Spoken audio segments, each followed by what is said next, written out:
Bonjour à tous, nous allons vous présenter le projet sur lequel nous avons travaillé, donc il s'appelle Route vers le futur. Il nous a été proposé par monsieur Michel Mazet qui travaille pour la société Eurovia.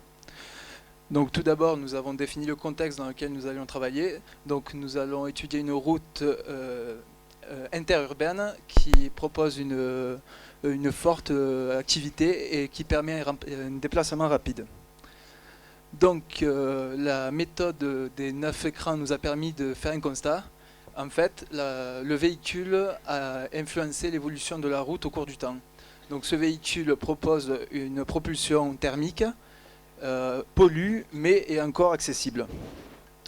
Donc nous allons nous placer dans le futur, à peu près en 2030.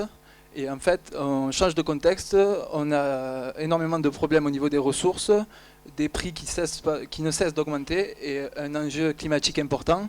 Donc notre problématique est comment allons-nous définir l'interaction entre le véhicule et la route pour répondre à cette problématique.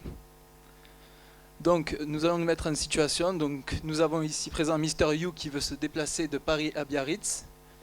Donc les solutions que nous pouvons lui proposer sont les voitures thermiques, mais étant donné le contexte, on va les éviter. On aurait pu aussi penser à la voiture électrique de Renault.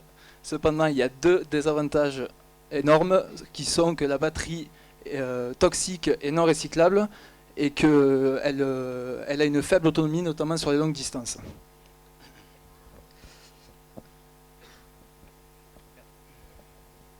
Donc à partir de là, nous avons imaginé un concept où la route serait le vecteur énergétique de la propulsion du véhicule en continu. C'est-à-dire, donc on va enlever en fait le côté batterie au véhicule et donc on va transmettre l'énergie électrique par le biais d'un maillage de bobines qui va se situer qui va être intégré dans la route. Ce système, il a été pensé par une équipe du MIT et donc on l'a adapté en fonction de nos besoins. Et donc en fait le système il marche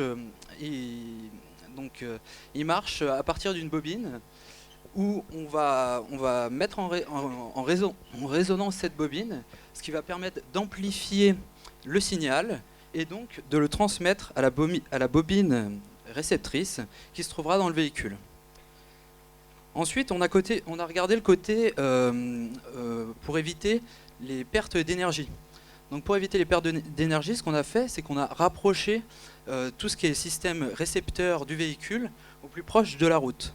Donc ce qu'on a fait, c'est qu'on a mis tout ce qui est partie motrice dans les roues. Donc concrètement, on a utilisé un système équivalent à l'Active Wheel de Michelin, donc en fait qui est un moteur inclus dans la roue.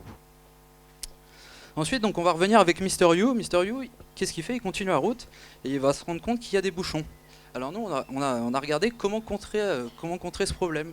Donc ce qu'on a imaginé, c'est un système de communication.